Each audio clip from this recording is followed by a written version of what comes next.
ಯುವ ಕಾಂಗ್ರೆಸ್ಸಿನ ಚುನಾವಣೆಯಲ್ಲಿ ಜನರಿಂದ ಆಯ್ಕೆಯಾಗಿ ಪದಗ್ರಹಣ ಮಾಡುವಂಥ ಕಾರ್ಯಕ್ರಮ ಈಗಾಗಲೇ ರಾಜ್ಯ ಮಟ್ಟದಲ್ಲಿ ಅಧ್ಯಕ್ಷರ ಕಾರ್ಯಕ್ರಮ ಆಗಿದೆ.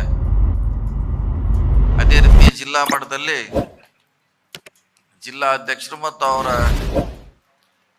ಪದಾಧಿಕಾರಿಗಳಿಗೆ ಪ್ರತಿಜ್ಞಾವಿಧಿ ಸ್ವೀಕಾರ ಮಾಡಿಸ್ಬೇಕು. ಮುಂದೆ ಅವರ ತಮ್ಮ ಜವಾಬ್ದಾರಿ ಅನುಗುಣವಾಗಿ ಕೆಲಸ ಮಾಡಬೇಕಂತ ಈ ಕಾರ್ಯಕ್ರಮದ ಉದ್ದೇಶ. ಕಾಂಗ್ರೆಸ್ನಲ್ಲಿ ಹಲವಾರು ಘಟಕಗಳಿದೆ. SC ST ಇದೆ, OBC ಇದೆ, ಫಿಶರ್ಮ್ಯಾನ್ ಇದೆ, ಮೆಡಿಕಲ್ ಇದೆ, ಸೈನಿಕರು ಆಗಿದ್ದಾರೆ, ಮಹಿಳಾ ಇದೆ. ಅದರ ಭಾಗವಾಗಿ ಯೂತ್ ಕಾಂಗ್ರೆಸ್ ಕೂಡ ಒಂದಾಗಿದೆ. ಸುಮಾರು 25 ಹೆಚ್ಚು ಕಮ್ಮಿ ನಮ್ಮ ಕಾಂಗ್ರೆಸ್ನಲ್ಲಿ ಫ್ರಂಟಲ್ ಮುಂಚೂಣಿ ಘಟಕ ಕೆಲಸವನ್ನು ನಿರ್ವಹಿಸ್ತವೆ.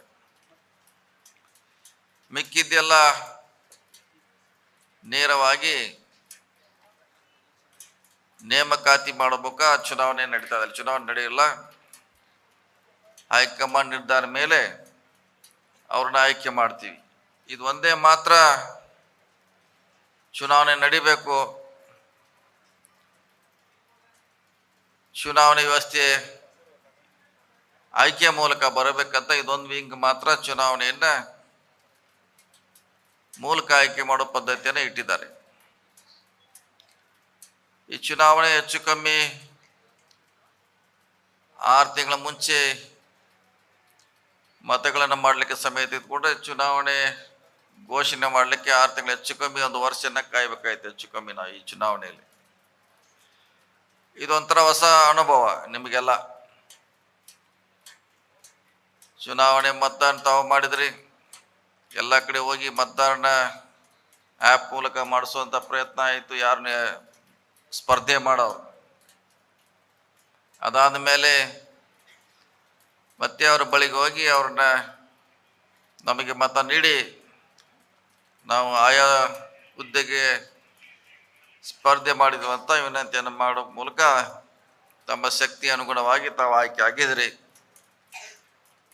ನಿಮ್ಮನ್ನು ಅಧಿಕೃತವಾಗಿ ಕಾಂಗ್ರೆಸ್ ಪಕ್ಷ ಘೋಷಣೆ ಮಾಡಿದೆ. ನೀವು ಇಂತಿಂಥ ರಾಜ್ಯದ ಅಧ್ಯಕ್ಷರು, ಪ್ರಧಾನ ಕಾರ್ಯದರ್ಶಿಗಳು, ಉಪಾಧ್ಯಕ್ಷರು,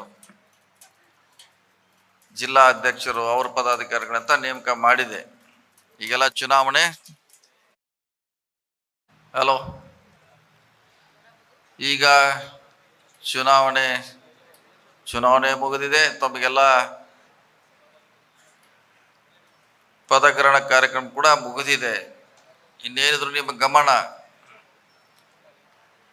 ಕಾಂಗ್ರೆಸ್ ಪಕ್ಷದ ಕಡೆ ಅಧ್ಯಕ್ಷ ಹೇಳಿದಂಗೆ ಅಲ್ಲಿರುವಂಥ ಕಾರ್ಯಕ್ರಮವನ್ನು ಜನರಿಗೆ ಮುಟ್ಟಿಸ್ಬೇಕು. ಚುನಾವಣೆ ಬಂದಾಗ ಚುನಾವಣೆಯಲ್ಲಿ ಆಯಾ ಅಭ್ಯರ್ಥಿಗೆ ತಾವ ಬೆನ್ನೆಲುಬಾಗಿ ಕೆಲಸ ಮಾಡಬೇಕಂತ ಅಧ್ಯಕ್ಷ ಹೇಳುವಂಥ ಪ್ರಯತ್ನ ಮಾಡಿದ. ಜೊತೆಗೆ ಶಾಂತಿಯುತ ಹೋರಾಟ, ರಾಷ್ಟ್ರೀಯ ವಿಕೋಪ, ಸಹಕಾರ, ಹಲವಾರು ಜವಾಬ್ದಾರಿಯನ್ನು ನಿಭಾಯಿಸಲಿಕ್ಕೆ ಅವ್ರಿಗೆ ಆದೇಶವನ್ನು ಮಾಡಿದ್ದಾರೆ, ಸಲಹೆಯನ್ನು ಕೊಟ್ಟಿದ್ದಾರೆ. ಇನ್ನು 3 ವರ್ಷ ಇದೆ ಅವಧಿ, 3 ವರ್ಷ ನಿಮ್ಮ ಕಾಲಾವಧಿ ಪ್ರಾರಂಭ ಆಗಿದೆ ಇವತ್ತಿಂದ. ಹೆಂಗೆ ಕೋನ್ ಬಣಗ ಕರೋಡ್ಪತಿಯಲ್ಲಿ ಹೇಳ್ತಾರಲ್ಲ, ಈಗ ನಿಮ್ಮ ಟೈಮ್ ಸ್ಟಾರ್ಟ್ ಆಯ್ತಂತ, ಹಂಗೆ 3 ವರ್ಷ ಇಂದ ಪ್ರಾರಂಭ. ಈ 3 ವರ್ಷದಲ್ಲಿ ನೀವೇನು ಸಾಧನೆ ಮಾಡ್ತೀರಿ, ಎಷ್ಟು ಪಕ್ಷಕ್ಕೆ ಹತ್ತಿರವಾಗ್ತಾರೆ, ಜನರಿಗೆ ಹತ್ತಿರ ಆಗ್ತಾರೆ, ಸಮಸ್ಯೆಗಳು ಬಂದಾಗ ಜನರಾಗಿ ಎಷ್ಟು ಕಷ್ಟಕ್ಕೆ ನೀವು ಸ್ಪಂದನೆ ಮಾಡ್ತೀರಿ. ನಿಮ್ಮ ಊರಲ್ಲಿ ಶಾಲೆಯ ಅಭಿವೃದ್ಧಿ ಇರಬಹುದು, ಮಳೆಗಾಲದಲ್ಲಿ ಪ್ರವಾಹ ಬಂದಿದ್ದ ಇಂಥ ಸಂದರ್ಭ ಇರಬಹುದು, ಅಥವಾ ಎಲ್ಲರ ಅಪಘಾತ ಆದಾಗ ಆ ಪೇಷಂಟ್ಗಳನ್ನು ಆಸ್ಪತ್ರೆ ಹಾಕೋದಿರಬಹುದು. ಸುಮಾರು ಕೆಲಸ ಇದೆ, ಒಂದಲ್ಲ ಎರಡಲ್ಲ, 100 ಕೆಲಸ ಇದೆ. ಅದನ್ನು ಮಾಡೋ ಮೂಲಕ ನೀವು ಪಕ್ಷದಲ್ಲಿ ಗುರುಸುಗಳಂತ ಕೆಲಸ ಮಾಡಬೇಕು. ಆವಾಗ ನಿಮ್ಮ 3 ವರ್ಷ ನಂತರ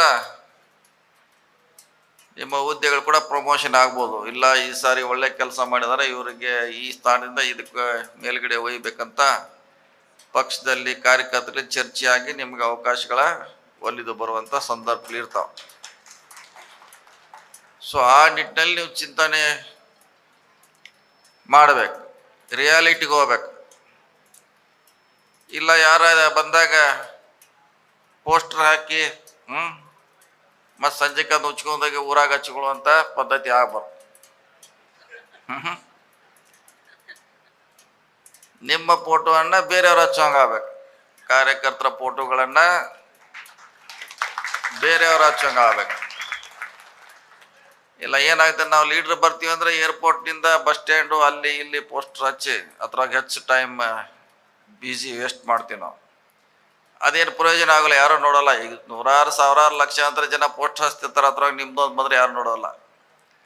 ನಿಮ್ಮ ಐಡಿಯಾಲಜಿ ಏನು, ಎದಕ್ಕೋಸ್ಕರ ಹೋರಾಟ ಮಾಡ್ತಾರೆ, ಎಷ್ಟು ಪ್ರಾಮಾಣಿಕ ಇದಾನ, ಎಷ್ಟು ನಿಷ್ಠಾವಂತ ಇದಾನ ಅನ್ನೋದು ಬಂದು ನೋಡ್ತಿರ್ತಾರೆ.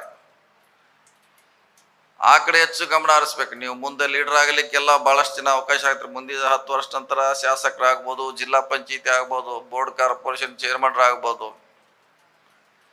ಹಲವಾರು ನಿಮಗೆ ಅವಕಾಶಗಳಿದೆ. ಅದೆಲ್ಲ ಮಾಡಲಿಕ್ಕೆ ಕೆಲಸ ಮಾಡಬೇಕು. ಪಕ್ಷ ನೋಡ್ತಿದ್ದಿಲ್ಲೋ, ಮುಖಂಡರು ನೋಡ್ತಾ ಇರಲ್ಲೋ, ಶಾಸಕರು ನೋಡ್ತಾ ಇರ್ತಾ ಆ ಕಡೆ ಗಮನ ಹರಿಸ್ಬೇಡಿ. ನೀವು ಕೆಲಸ ಮಾಡೋದಂದೇ ಕೆಲಸ ನಿಮ್ದು. ಅದನ್ನ ಯಾರ್ಯಾರು ಗುರುತಿರ್ತಾರೆ. ನೀವು ಬೆಂಗಳೂರಿನಲ್ಲೇ ಕೂತಿರ್ತಾರೆ, ಡೆಲ್ಲಿಯಲ್ಲಿ ಇರ್ತಾರೆ, ಅಥವಾ ಯಾರೋ ನಿಮ್ಗೆ ಗುರುತಿಸಿ ನಿಮ್ಮನ್ನ ಹುದ್ದೆ ಕೊಡುವಂಥ ಪ್ರಯತ್ನ ಆಗ್ತಾವೆ. ಅದಕ್ಕಾಗಿ ಹೆಚ್ಚು ರಿಯಾಲಿಟಿಗೆ ನೀವು ಗಮನ ಹರಿಸ್ಬೇಕು. ಒಳ್ಳೆ ಕೆಲಸ ಮಾಡಲಿಕ್ಕೆ ನಮ್ಗೆ ಕರೆದು ಹೇಳಿಲ್ಲ, ಚುನಾವಣೆಗೆ ಅದೊಂದು ನಾವು ಕರೆದು ಹೇಳಿಲ್ಲ. ಕರೆದು ಯಾಕೆ ಕೇಳ್ಬೇಕು? ನಿಮಗೆ ಕಾಂಗ್ರೆಸ್ನಲ್ಲೇ ಇದ್ರೆ ಎಲ್ಲರಿಗೂ ಇಂಡಿವಿಜುವಲ್ ಕರೆದು ಹೇಳಿಕ್ಕೆ ಆಗೋಲ್ಲ. ಶಾಸಕರಿಗೆ, ಅಭ್ಯರ್ಥಿಗೆ ಕರೆದು ಹೇಳಿದಾಗ ಕೆಲಸ ಮಾಡೋದಲ್ಲ. ಅವರು ಹೇಳೋಕ್ಕಿಂತ ಮುಂಚೆ ನಿಮ್ಗೆ ಕೆಲಸ ಪ್ರಾರಂಭ ಗೊತ್ತಾಗಬೇಕು ಅವ್ರಿಗೆ. ಅಲ್ಲಿ ಒಬ್ಬ ಕಾರ್ಯಕರ್ತ ಊರಲ್ಲಿ ಕೆಲಸ ಮಾಡ್ತಿದ್ದಾರೆ, ಅವ್ರಿಗೆ ಇನ್ನೂ ನಾವು ಹೇಳದೆ ಜೆಂಡಾ ಹಚ್ಚಿದಾನೆ, ಊರಲ್ಲಿ ಸಭೆ ಮಾಡಿದ್ದಾರೆ, ಕಾಂಗ್ರೆಸ್ ಪಕ್ಷದ ಪರವಾಗಿ ಪ್ರಚಾರ ಮಾಡ್ತಾರಂತ ಸಂದೇಶ ಹೋಗ್ಬೇಕು. ಇಲ್ಲ ಇನ್ನೂ ಏನು MLA ನಮ್ಗೆ ಗಾಡಿನ ಕಳಿಸಿಲ್ಲ, ಅಲ್ಲೇ ಕಟ್ಟಿಗೆ ನಿಂತ ಹಂಗಾಗಬಾರ್ದು. ಗಾಡಿ ಕಳಿಸ್ಲಿ ಬಿಡ್ಲಿ, ಅವ್ರು ನೀವು ಭೇಟಿಯಾಗಲಿ, ನಿಮ್ಮ ಅತ್ತೆ ಒಟ್ಟಾಕ್ಷಿ ನೀವು ಪ್ರಾಮಾಣಿಕವಾಗಿದ್ರೆ ಅದ ಗುರುತಿಸುವಂಥ ಕೆಲಸ ಆಗತ್ತೆ. ಅದಕ್ಕಾಗಿ ಆ ಕಡೆ ಹೆಚ್ಚು ನೀವು ಗಮನ ಹರಿಸಿ, ಒಳ್ಳೆಯ ಅವಕಾಶ ಇದೆ. ಸಣ್ಣ ವಯಸ್ಸಿನಲ್ಲಿ ನಿಮಗೆಲ್ಲ ಹುದ್ದೆಗಳ ಆಯ್ಕೆ ಮೂಲಕ ಕೊಟ್ಟಿದ್ದಾರೆ. ಹೆಚ್ಚು ನೀವು ನಮ್ಮ ಅಧ್ಯಕ್ಷ ಹೇಳ್ದಂಗೆ ಮಾತೇಶ್ ಕೌಜೂರು ಹೇಳ್ತಾ ಇದ್ರು, ನಾವೆಷ್ಟು ಕೆಲಸ ಮಾಡಿದ್ರು ಕೂಡ ನಮ್ಮ ಪ್ರಚಾರ ಆಗೋದಿಲ್ಲ ಅಂತ. BJP ಅವರು ಏನೋ ಮಾಡಿರೋಕ್ಕಿಲ್ಲ, ಅವ್ರು ಹೆಚ್ಚು ಪ್ರಚಾರ ಪಡಿತಾರ. ಅದಕ್ಕೆ ಪ್ರಚಾರ ಮಾಡೋರು ಯಾರು? ಶಾಸಕರ ನೀವು ಯಾರು ಮಾಡ್ಬೇಕು? ಮತ್ತು ನೀವೇ ಹೇಳಿದಿಲ್ಲ, ಏನು ಗೊತ್ತಾಗೋಲ್ಲ ಅವ್ರಿಗೆ. ಈಗ ಮಾತೇಶ್ ಕೌಜಲಿ ಅವರು ಏನೇನು ಕೆಲಸ ಮಾಡ್ಯಾರ ನೀವು ಹೇಳ್ಬೇಕು. ಅಲ್ಲಿ ಎಷ್ಟು ಸುಧಾರಣೆ ಆಗಿದೆ, ಆಸ್ಪತ್ರೆ ಹೆಂಗೆ ಮಾಡಿದ್ದಾರೆ, ಅವ್ರ ಡಿಗ್ರಿ ಕಾಲೇಜ್ ನಂಬರ್ 2ದಲ್ಲಿದೆ. ಡಿಗ್ರಿ ಕಾಲೇಜ್ ಅಲ್ಲ, ಅದು 2 ನಂಬರ್ ಇದೆ ಜಿಲ್ಲೆಯಲ್ಲಿ. ಮಜಲಟ್ಟಿ ಫಸ್ಟ್ ಇದೆ, ಇಲ್ಲ ಮಜಲಟ್ಟಿ ಫಸ್ಟ್ ಇದೆ, ನೀವು ಸೆಕೆಂಡ್ ಇದ್ರಿ. ಹೆಚ್ಚು ಕಮ್ಮಿ 2 ಬಂದೇನ್ರಿ, ಈಕ್ವಲ್.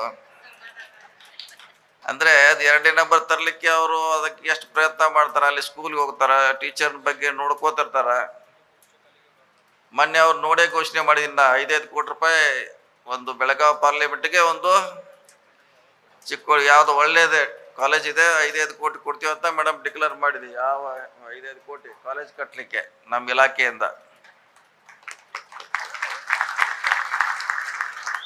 ಅದು ಯಾಕೆ ಘೋಷಣೆ ಮಾಡಿದಾರೆ? ಎಲ್ಲರೂ ಬರ್ತಾರೆ, ಬೈಲಂಗಲ್ನಾಗ ಸೀಟ್ ಕೊಡಿಸ್ರಿ, ಇಲ್ಲ ಮಜಲಟ್ಟಿ ಕೊಡಿಸ್ರಿ, ಎಲ್ಲರೂ ಅಲ್ಲೇ. ಅದಕ್ಕೆ ನಾವೇನು ಮಾಡಿದ್ರೆ ಅದೇ ಮಾದರಿ ಎಲ್ಲ ಆಗಲಿ. ನಾವು ಬೇಕಾದ್ರೆ ನಿಮಗೆ ಸ್ಕೂಲ್ ಕಾಲೇಜ್ ಕಟ್ಸಿಕೊಡ್ತೀವಿ, 5 ಕೋಟಿ ಕೊಡ್ತೀವಿ. ಗೋಕಾಕ್ ಆಗಲಿ, ಸೌದತ್ತಿ ಆಗಲಿ, ರಾಯಬಾಗ್ ಆಗಲಿ, ಅಲ್ಲಿ ಬಿಲ್ಡಿಂಗ್ ಕಟ್ಟರೆ ಒತ್ತಡ ಕಡಿಮೆ ಆಗ್ತದೆ. ಅದಕ್ಕಾಗಿ ಈ ಸಾರಿ ಅದನ್ನು ಮೊನ್ನೆ ಘೋಷಣೆ ಮಾಡಿದ್ವಿ. ಪ್ರತಿ ವರ್ಷ 2 ಕಾಲೇಜಿಗೆ 5-5 ಕೋಟಿ ರೂಪಾಯಿ ಕೊಡ್ತೀವಿ, ಅಲ್ಲಿಯೂ ಕೂಡ ಬೆಳೀಲಿ. ಅದರಲ್ಲಿ ಮಾತೇಶ್ ಕೌಜಗಿ ಅವರ ಪಾತ್ರ ಭಾಳ ಇದೆ. ಸ್ವಿಮ್ಮಿಂಗ್ ಪೂಲ್ ಕಟ್ತಾ ಇದ್ದಾರೆ, ಆಸ್ಪತ್ರೆಗಳನ್ನು ಕಟ್ತಿದ್ದಾರೆ, ರಸ್ತೆಗಳನ್ನು ಮಾಡ್ತಿದ್ದಾರೆ. ಅಲ್ಲೊಂದು ಬ್ಯಾಕ್ ವಾಟರ್ ಮಲಪ್ರಭಾಗೆ ಭಾಳ ದಶಕಗಳಿಂದ ಒಂದು ಬ್ರಿಡ್ಜ್ ಕಾಣಿಸ್ತಾವ್ರದ್ದಾಗಿದೆ. ಯಾವ ಊರು ಅದನ್ನ ಬರ್ತಿರಲ್ಲ, ಆ ಕಡೆ ಸಂಗೋಳಿಂದ ನೇರವಾಗಿ ಬೈಲಹೊಂಗಲಕ್ಕೆ ಬರ್ತಾ ಇದೆ. ಇಂಥ ಭಾಳಷ್ಟು ಕೆಲಸ ಮಾಡ್ತಿದ್ದಾರೆ ಅವ್ರು. ಇವ್ರು ಪ್ರಚಾರ ಮಾಡ್ಬೇಕು ಅಂದಾಗ ಮಾತ್ರ ನಿಮ್ಮ ಜವಾಬ್ದಾರಿ ಆಗ್ತದೆ. ನಾವು ಜಿಲ್ಲೆಯಲ್ಲಿ ನಮ್ಮ ಇಲಾಖೆಯಿಂದ ಮಾಡಿದ್ವು, ಮೇಡಮ್ ಇಲಾಖೆಯಿಂದ ಏನು ಮಾಡಿದ್ರು, ಬೇರೆ ಬೇರೆ ಇಲಾಖೆಯಿಂದ ಏನು ಮಾಡಿದ್ರು ಅಂತ ಹೇಳ್ಬೇಕು. ಈಗ ಅವ್ರು BJP ಅವರೆಲ್ಲ ನಾವು ಮಾಡಿದ್ದು ಸ್ಕೀಮನ್ನು ಅವ್ರು ಹೇಳ್ಕೊತ ಕೂತಾರೆ. ಹಿಂದೆ ಮನಮೋಹನ್ ಸಿಂಗ್ದಾಗೆಲ್ಲ ಜಮ್ಮು ಕಾಶ್ಮೀರದಲ್ಲಿ ಟನಲ್ ಮಾಡಿದಿಲ್ಲ, ಅವಾಗ ಅದು ಅವೀಗ ಚಾಲು ಆಗ್ಯಾವ. ಈಗ ಮೋದಿ ಅವರು ಅದನ್ನು ಟ್ರೈನ್ ಬಿಟ್ಟರು, ಜನಾಬ್ ಅಂತ ಒಂದು ನದಿ ಇದೆ ಅಲ್ಲಿ, ಅದನ್ನೆಲ್ಲ ಹೇಳ್ಕೊತ ಕುಂತಾರ. ಅವ್ರು ಸ್ಯಾಂಕ್ಷನ್ ಆಗಿದ್ದು ನಮ್ಮ ಕಾಲದಲ್ಲಿ, ನಾರ್ತ್ ಈಸ್ಟ್ನಲ್ಲಿ ಟನಲ್ ಆಗ್ತಾ ಇರೋದು ನಮ್ಮ ಕಾಲದಲ್ಲಿ, ಭಾಳಷ್ಟು ನಮ್ಮ ಕಾಲದಲ್ಲಿ ಆಗಿದ್ದಾವೆ. ಅದಕ್ಕೆ ನೀವು ಅದನ್ನೆಲ್ಲ ಈಗೆಲ್ಲ ಮೊಬೈಲ್ನಲ್ಲಿ ಇರ್ತದೆ, ಅದನ್ನು ನೀವು ಹೆಚ್ಚು ಹಳ್ಳಿಗಳಲ್ಲಿ ಪ್ರಚಾರ ಮಾಡಬೇಕು. ಗ್ಯಾರಂಟಿಗಳನ್ನು ನಾವು ಇಷ್ಟು ದುಡ್ಡು ಕೊಡ್ತಾ ಇದ್ದೀವಿ, ಪ್ರಚಾರ ಆಗಬೇಕು. ನಮ್ಮ ಕಾಲದಲ್ಲಿ ಒಳ್ಳೆಯದಾಗಿದ್ದೇನೆ BJP ಅವರು ತೆಗೆದುಹಾಕಿದ್ರು, ಶೈಕ್ಷಣಿಕ ತೆಗೆದುಹಾಕಿದ್ರು. ಕಾಲೇಜ್ ಅದು SSLC ಸೆಂಟರ್ಗಳನ್ನು 10th ಕ್ಲಾಸ್ಗಳನ್ನು ಕ್ಲೋಸ್ ಮಾಡಿದರು. ಸುಮಾರು ನಮ್ಮ ಒಳ್ಳೆಯ ಕೆಲಸಗಳನ್ನು ಅವ್ರು ಬಂದಾಗ ಬಂದ್ ಮಾಡಿದ್ದನ್ನ ನೀವು ಹೇಳ್ಬೇಕು, ಹಿಂಗೆ ಬಂದ್ ಮಾಡಿದ್ರೆ ನಮ್ಮ ಒಳ್ಳೆ ಕೆಲಸಗಳನ್ನ ನಾವು ಈಗ ಪ್ರಾರಂಭ ಮಾಡ್ತಾ ಇದೀವಿ ಅಂತ. ಸೊ ಇದು 10 ಹಲವಾರು ಕಾರ್ಯಕ್ರಮವನ್ನ ನೀವು ಹೇಳಿದಾಗ ಮಾತ್ರ ಅದು ಪರಿಣಾಮಕಾರ. ನಾವು ಹೇಳಿ ಆಗೋಲ್ಲ, ನಾವು ಭಾಷಣ ಮಾಡೋದು ಆಗೋಲ್ಲ. ಯಾಕಂದ್ರೆ ನಾವು ಯಾರಿಗೆ ಭಾಷಣ ಮಾಡಿರ್ತಾರೋ ನಾವು ತಂದಿರ್ತೀವಿ, ನಾವು ಭಾಷಣ ಮಾಡ್ತೀವಿ ಅವ್ರಿಗೆ. ಹೊಸವ್ರು ಯಾರು ಬಂದಿರಾಗಿಲ್ಲ, ಅದ್ರ ನಮ್ಮ ಮಂದಿ ತರ್ತೀವಿ, ನಮ್ಮ ಭಾಷಣ ಮಾಡ್ತೀವಿ, ಅವ್ರಿಗೆ ಕೇಳ್ಕೊಂಡು ಅವರು ಹೋಗ್ತಾರೆ. ಇದನ್ನು ಬಿಟ್ಟು ಇನ್ನೂ ಹೊರಗಡೆ ಇದ್ದಾರೆ ಓಟಕ್ಕವರು, ನಮ್ಮ ಕಾರ್ಯಕರ್ತನ ಬಿಟ್ಟು ಬೇರೆಯವರು ಇದ್ದಾರೆ, ಅವ್ರಿಗೆ ಹೇಳ್ಬೇಕು ನೀವು. ಅದಕ್ಕಾಗಿ ಅದು ಬೈಲಹೊಂಗಲದಿಂದ ಪ್ರಾರಂಭ ಆಗ್ಬೇಕು. ಈಗ 3 ಎಲೆಕ್ಷನಿಂದ ಮಾಂತೇಶ್ ಅವ್ರಿಗೆ ಎಷ್ಟು ಓಟ್ ಹಾಕಿರಿ ನೀವು? ಮುಂದೆ ಸರದೈತೆ ಅಲ್ಲೇ ನಿಂತೈತೆ, ಅದು ಇಟ್ಟೆಲ್ಲ ಕೆಲಸ ಮಾಡ್ರು ಅಲ್ಲಿಗೆ ನಿಂತೈತೆ. ಅದು ಬಸ್ ಸ್ಟ್ಯಾಂಡ್ ಮುಂದೆ ನಿಲ್ಸಿರಿ ಎಲ್ಲರೂ ಕೂಡಿ. ಮೊದಲು ಬೈಲಹೊಂಗಲದಿಂದ ಪ್ರಾರಂಭ ಆಗಿ ಕನಿಷ್ಠ 70,000 ಓಟ್ ಬರ್ಬೇಕದು. ಕನಿಷ್ಠ ಅವ್ರು ಕೆಲಸ ಮಾಡೋದು ನೋಡ್ರಿ, ನಮ್ಮ ದಿನ ಅಲ್ಲಿಗೆ ನಿಲ್ಲಿಸೇ ಬಿಟ್ರಿ. ಅದು ಅವ್ರು ಕೆಲಸ ಮಾಡೋದು ನೋಡ್ರೆ ಮುಂದೆ ಭಾಳ ಹೋಗ್ಬೇಕು. ಪ್ರತಿ ವರ್ಷ ಇನ್ಕ್ರೀಸ್ ಆಗ್ಬೇಕು 10,000 ಓಟು. ಅದನ್ನ ಮಾಡೇ ಇಲ್ಲ ನೀವು ಬೈಲಹೊಂಗಲವ್ರು, ಮಾಡ್ಯಾರೇ ಇಲ್ಲ. ನಿಮ್ದು ಹೇಳತ್ತೀನಿ ನಾನು. ಅದಕ್ಕೂ ಇತ್ತು ಕಾಂಗ್ರೆಸ್ ಜವಾಬ್ದಾರಿ ಇದೆ, ರೆಗ್ಯುಲರ್ ಕಾಂಗ್ರೆಸ್ದವ್ರ ಜವಾಬ್ದಾರಿ ಇದೆ. ಹೆಚ್ಚು ನೀವು ಹೇಳ್ಬೇಕು ನಮ್ಮ ಶಾಸಕರು ಏನೇನು ಮಾಡಿದ್ದಾರೆ, ಎಂತ ಮಾಡಿದ್ದಾರೆ, ಯಾವ ರೀತಿ ಕೆಲಸ ಮಾಡ್ತಾರೋ ನೀವು ಒತ್ತಿ ಒತ್ತಿ ಹೇಳಿದಾಗ ಜನ ಅದನ್ನು ಒಪ್ಕೋತಾರೆ. ಇಲ್ಲಾಂದ್ರೆ ಅವ್ರು ಈಗ 11 ವರ್ಷದಾಗ ಎಲ್ಲ ಆಗಿದೆ ಅಂತ ಅವ್ರು ತಿಳ್ಕೊಂಡು ಬಿಡ್ತಾರೆ, ಹಂಗೆ ಪ್ರಚಾರ ಮಾಡ್ತಾರೆ. BJP ಅವ್ರು ಏನಂದ್ರೆ ಈ ಒಟ್ಟು 11 ವರ್ಷದಲ್ಲಿ 12 ವರ್ಷದಾಗ ಇಡೀ ಭಾರತ ಬೆಳೆಯುತ್ತೆ ಅಂತ ಅವ್ರು ಹೇಳ್ತಾರೆ. ಮೊದಲೇನು ಲಾಟನ್ನಾಗ ಇದ್ದೀವಿ ನಾವು, ಚಿಮ್ನಿ ಒಳಗೆ ಇದ್ದೀವಿ. ಈಗನ ಬಂತು ಬೈಲಹೊಂಗಲ ಕರೆಂಟ್ ಬಂದದ್ದು ಈಗ ಅಂತಾರ ಅವ್ರು, ಬಸ್ ಸ್ಟ್ಯಾಂಡ್ ಕಟ್ಟಿದ್ದು ಈಗ ಅಂತಾರ ಅವ್ರು. ಮತ್ತೆ ಹೇಳೋರು ಯಾರು? ನೀರಾವರಿ ಯಾವಾಗ ಆಯಿತು? ಡ್ಯಾಮ್ ಯಾರು ಕಟ್ಟರು? ಮಲಪ್ರಭಾ, ಘಟಪ್ರಭಾ, ಆಲಮಟ್ಟಿ, ತುಂಗಭದ್ರಾ, ನಾರಾಯಣಪುರ ಕಾಂಗ್ರೆಸ್ನವ್ರು ಕಟ್ಟಿದ್ದು. ಅದಕ್ಕೆ ನೀವು ಆ್ಯಕ್ಟಿವ್ ಆಗಬೇಕು, ಹೇಳಬೇಕು, ಕೈಯಲ್ಲಿ ಎಲ್ಲ ಮಾಹಿತಿ ಸಿಗ್ತದೆ, ಉತ್ತರ ಕೊಡಬೇಕು. ಸೊ ಈ ರೀತಿ ನೀವು ಕಾಂಗ್ರೆಸ್ ಅಂದರೆ ನಿಮಗೂ ಈಗ ಇದೇ ನಿಮ್ದು ಕೆಲಸ, ಈಗ ಬೆಳೀಲಿಕ್ಕೆ ಅವಕಾಶ ನಿಮಗೆ. ಯಾವಾಗಂದರೆ ಆ್ಯಕ್ಟಿವ್ ಆಗಬೇಕು, ವಾಟ್ಸಪ್ನಲ್ಲಿ ಆ್ಯಕ್ಟಿವ್ ಆಗಬೇಕು, ಒಳ್ಳೊಳ್ಳೆ ವಿಚಾರಗಳನ್ನು ಅವ್ರಿಗೆ ಕೌಂಟರ್ ಆಗಿ ಕೊಡಬೇಕು, ಉತ್ತರ ಕೊಡಬೇಕು. ಅವ್ರು ಹೇಳೋಂಥದಕ್ಕೆಲ್ಲ ನೀವು ಉತ್ತರ ನಿಮ್ಮ ಕೈಯಲ್ಲಿದೆ. ಕಾಂಗ್ರೆಸ್ ಪಕ್ಷ ಮಾಡಿದೆ ಅಂತ ಹೇಳ್ದಂಗೆ ಮಾತ್ರ ಇದು ನೀವು ಇಲ್ಲಿ ಆಯ್ಕೆ ಆಗಿದ್ದು ಸಾರ್ಥಕ ಆಗ್ತದೆ. ಮುಂದಿನ ದಿನಗಳಲ್ಲಿ ನಿಮಗೆ ಒಳ್ಳೆಯ ಅವಕಾಶಗಳು ಖಂಡಿತವಾಗಿ ದೊರೀತಾವೆ. ಕಾರ್ತಿಕ್ ಅವರು 3ನೇ ಸಾರಿ, ಇದು ಲಾಸ್ಟ್ ರೋ ಇನ್ನೊಂದು ಇಲ್ಲದ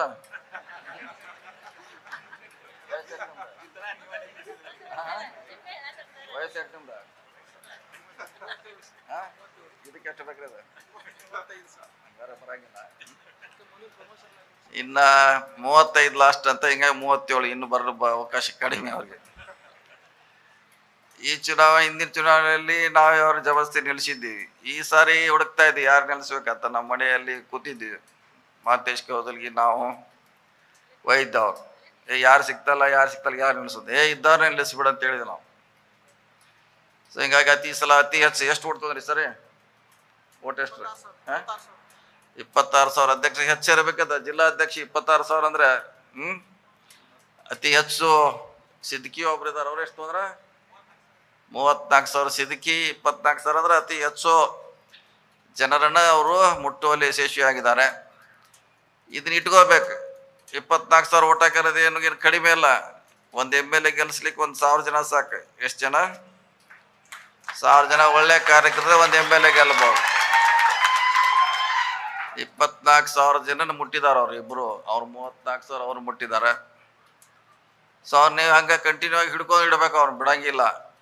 ಯಾವುದೋ ಕಾರ್ಯಕ್ರಮ ಮೂಲಕ, ನಿಮ್ಮ ವಾಟ್ಸಪ್ ಗ್ರೂಪ್ ಮೂಲಕ ಅವ್ರ ಜೊತೆ ನಿರಂತರವಾಗಿ ಸಂಪರ್ಕದಲ್ಲಿರಬೇಕು. ನೀವು ಅವ್ರಿಗೆ ಹೇಳಬೇಕು ನಿಮ್ಮ ವಿಚಾರಗಳನ್ನು. ಅವ್ರು ಬೇರೆಯವರಿಗೆ ಸಂಪರ್ಕ ಮಾಡುವಂಥ ಪ್ರಯತ್ನ ಮಾಡಿದಾಗ ಖಂಡಿತವಾಗಿ ಕಾಂಗ್ರೆಸ್ಸನ್ನು ನಾವು ಬಲಿಷ್ಠವಾಗಿ ರಾಜ್ಯದಲ್ಲಿ ಮತ್ತು ದೇಶದಲ್ಲಿ ಕಟ್ಟಲಿಕ್ಕೆ ಸಾಧ್ಯ ಆಗ್ತಾಯಿದೆ. ನಮ್ದೊಂದು ನೋವು ಅಂದರೆ ಒಳ್ಳೆಯವ್ರಿಗೆ ಅವಕಾಶ ಸಿಗ್ಬೇಕು. ಸಿಕ್ಕಿಲ್ಲ ಭಾಳ ಕಡೆ, ಅದು ಸಿಗ್ಬೇಕು. ಯಾಕಂದ್ರೆ ಗುರ್ತಿಸಿ ಪಕ್ಷ ಅವ್ರನ್ನ ಅಧಿಕಾರ ಕೊಡಬೇಕು. ನಾವು ಗುರುತಿಸಿಲ್ಲ. ನಾವು ಯಾರ ಮೇಲ್ಗಡೆ ಹೋಗಿರ್ತೀವೋ ಅವ್ರನ್ನ ಮಾತ್ರ ರಿಕಗ್ನೈಸ್ ಮಾಡ್ಲಿಕ್ಕೆ ಪ್ರಯತ್ನ ಮಾಡಿದ್ವಿ ಪಕ್ಷ. ಹಂಗಾಗಬಾರ್ದು. ನಾವು ಭಾಳ ಸರಿ ನನ್ನ ಭಾಷೆನ ಹೇಳಿದ್ದೀನಿ, ಇವತ್ತು ಹೇಳ್ತೀವಿ, ನಾಳೆ ಹೇಳ್ತೀವಿ, ಯಾವಾಗಲೂ ಹೇಳ್ತೀವಿ ನಾವು. ಯಾಕಂದ್ರೆ ಯಾರ ಶಕ್ತಿ ಇದೆ ಅವ್ರಿಗೆ ಶಕ್ತಿ ಕೊಟ್ಟರೆ ನಿಮಗೆ ಶಕ್ತಿ ಒಳಗೆ ಕೊಡ್ತಾರ ಅವ್ರು. ಹೀಗಾಗಿ ಒಂದ್ಸಾರಿ ಮೇಡಮ್ ಅವ್ರ ಅಧ್ಯಕ್ಷ ಹುಡುಗಿ ಕೇಳಿ, ಹೇಳ್ರಿ ನೀವೆಲ್ಲ ಹಿಂಗೆ ಮಾಡ್ತೀರಿ ಹೆಂಗೆ ಕತಿ ಅಂತ ಕೇಳಿದೆ. ಒಂದು 30% ಹಂಗೆ ಇರಬೇಕಂದ್ರೆ ಅವ್ರು ನಮ್ಮ ಜೋಡಿ ಹಿಂದೆ ಬೆಂಡತ್ತು ಇರಬೇಕಾದ್ರೆ ನಾವು ಹಂಗೆ ಕೊಡೋರು ಅಂತ ಹೇಳಿದವು. ನಾ ಇದ್ದಾರ ಕರೆಕ್ಟ್ ಕೊಡ್ರಿ ಅಂತ ಹೇಳಿದೆ. ಒಂದು 70 ಬೇಕಾದ್ರೆ ಕೊಡೋನು, 30 ಮಾತ್ರ ಅದೇನು ಮಾಡೋಕ್ಕಾಗಲ್ಲ, ಇಂಥ ಕೊಡ್ಲೇಬೇಕಾಗ್ತದೆ ಹೇಳಿ ಹಂಗೆ ಆಗಬಾರ್ದು. 100% ಒಳ್ಳೇದಾದ್ರೆ ಸ್ವಲ್ಪ ಪಕ್ಷಕ್ಕೆ ಶಕ್ತಿ ಬರ್ತದೆ. ನಾವು ಚುನಾವಣೆ ಗೆಲ್ಲಲಿಕ್ಕೆ ಭಾಳ ಹಗರ ಆಗ್ತದೆ. ಸೊ 100% ಮೆರಿಟ್ ಬರ್ಬೇಕು. ಏನು ಯಾರ್ದು ಮುಲಾಜೆ ಇಲ್ಲ. ಯಾರು ಕೆಲಸ ಮಾಡ್ತಾರ, ಈಗ ಬೋರ್ಡ್, ಕಾರ್ಪೊರೇಷನ್ನು ಇಂಥವನ್ನೆಲ್ಲ ಗುರ್ಸಿ ಕೊಡ್ಬೇಕು ನಾವು. ಅಂದಾಗ ಮಾತ್ರ ನಾವು ಚುನಾವಣೆ ಗೆಲ್ಲಲಿಕ್ಕೆ ಭಾಳಷ್ಟು ಹಗುರ ಆಗ್ತೈತೆ. ಅದಕ್ಕಾಗಿ ಈ ಚುನಾವಣೆ ಅತ್ಯಂತ ಕಾಸ್ಟ್ಲಿ ಇರ್ಬೇಕು. ಚುನಾವಣೆ ನಿಮ್ದೆಲ್ಲ ಅತ್ಯಂತ ಹೆಚ್ಚು ಕಾಸ್ಟ್ಲಿ ಚುನಾವಣೆ. ನಾ ಭಾಳ ಸಲ ಹೇಳಿದ್ದೀವಿ ಚುನಾವಣೆ ಆಗಬಾರ್ದು ಅಂತ ಕೂಡ ರಾಹುಲ್ ಗಾಂಧಿಗೆ ರಿಕ್ವೆಸ್ಟ್ ಮಾಡಿದ್ದೀವಿ.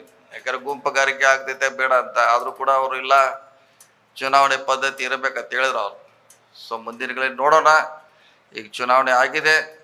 ನಾವು ಗುಂಪಾಗಿ ಚುನಾವಣೆ ಮಾಡಿದ್ರು ಕೂಡ ಈಗ ನಾವೆಲ್ಲ ಒಂದಾಗಿ ಕೆಲಸ ಮಾಡೋದು ಭಾಳ ಅವಶ್ಯಕತೆ ಇದೆ. ನಾವು ಬೇರೆ ಬೇರೆ ಗುಂಪುಗಳನ್ನು ನಾವು ಮಾಡಿರ್ಬೋದು, ಬೇರೆ ಮಾಡಿರ್ಬೋದು. ಈಗ ನಾವೆಲ್ಲ ಕೂಡಿ ಒಟ್ಟಾಗಿ ಚುನಾವಣೆಯನ್ನು ಎದುರಿಸಿದ್ದೀವಿ.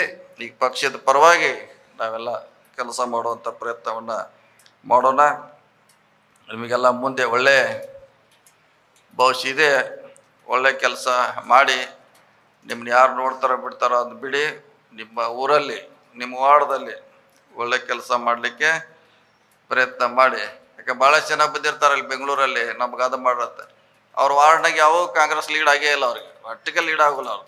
ಆದರೂ ಕೂಡ ಬೆಂಗಳೂರಿನಾಗ ಕೂತ್ ನಾ ಸೀನಿಯರ್ ರೀ, 30 ವರ್ಷ ಕಾಂಗ್ರೆಸ್ನಾಗ ಇದೀನಿ, ನನಗೇನು ಮಾಡ್ತೀನಿ ಕೇಳ್ತಾರೆ. ಅವ್ರು ವಾರ್ಡ್ದು ಕೇಳ್ರೆ ವಾರ್ಡ್ದಾಗ ಯಾವಾಗೂ ಕಾಂಗ್ರೆಸ್ ಲೀಡ್ ಆಗೋಲ್ಲ ಅವ್ರು. ಅಂಥವ್ರು ಬೆಂಗಳೂರಾಗ ಭಾಳ ಮಂದಿ ಇರ್ತಾರೆ. ನೀವು ಹೆಮ್ಮೆಯಿಂದ ಹೇಳ್ಬೇಕು, ನನ್ನ ಬೂತ್ನಲ್ಲಿ ನಾನು ಕಂಟಿನ್ಯೂ ಆಗಿ ಕಾಂಗ್ರೆಸ್ಸನ್ನು ಲೀಡ್ ಕೊಟ್ಟಿದ್ದೀನಿ, ನನಗೆ ಅಧಿಕಾರ ಕೊಡೋದು ಕೇಳ್ರೆ ಅದು ಖಂಡಿತವಾಗಿ ಪಕ್ಷಕ್ಕೆ ಮಾನದಂಡ ಆಗ್ತದೆ. ಆ ನಿಟ್ಟಿನ ಕೆಲಸ ಮಾಡಿ. ಮಂಜುನಾಥ್ ಗೌಡರು ಕೂಡ ಭಾಳಷ್ಟು ಅನುಭವಿಗಳಿದ್ದಾರೆ. ಅವ್ರಿಗೆ ದಿಲ್ಲಿ, ಬೆಂಗಳೂರು ಎಲ್ಲ ಸಂಪರ್ಕ ಇದೆ. ಆ ಥರ ಸಂಪರ್ಕದಿಂದ ಇನ್ನು ಪಕ್ಷವನ್ನು ಕಟ್ಟುವಂಥ ಪ್ರಯತ್ನ ಮಾಡ್ತಾರೆ ಅನ್ನೋ ಮಾತನ್ನು ಹೇಳ್ತಾ, ಅವ್ರ ಕಾಲಾವಧಿಯಲ್ಲಿ ಯೂತ್ ಕಾಂಗ್ರೆಸ್ ಹೆಚ್ಚು ಬೆಳೀಲಿ. ಮುಂದಿನ ಚುನಾವಣೆಯಲ್ಲಿ ನಿಮ್ಮಿಂದ ನಮಗೆ ಪಕ್ಷಕ್ಕೆ ಹೆಚ್ಚು ಅನುಕೂಲ ಆಗಲ್ಲ ಅನ್ನೋ ಮಾತನ್ನು ಹೇಳುತ್ತಾ, ಯಾಕಂದ್ರೆ ನನಗೆ ಬೇರೆ ಕಾರ್ಯಕ್ರಮದಿಂದ ನಾವು ಹೋಗ್ತಾ ಇದ್ದೀನಿ. ಮೇಡಮ್ ಅವರು ಕಾರ್ಯಕ್ರಮದಲ್ಲಿ ಇರ್ತಾರೆ. ಇನ್ನೂ ಭಾಳಷ್ಟು ಜನ ಮಾತಾಡೋರಿದ್ದಾರೆ, ಅವರು ಮಾತಾಡ್ತಾರೆ. ತಮಗೆಲ್ಲ ಮುಂದಿನ ರಾಜಕೀಯ ಜೀವನ ಒಳ್ಳೆಯದಾಗಲ್ಲ ಅಂತೇಳಿ ನನ್ನ ಮಾತು ಮುಗಿಸಿ ನಮಸ್ಕಾರ ಎಲ್ಲರಿಗೂ.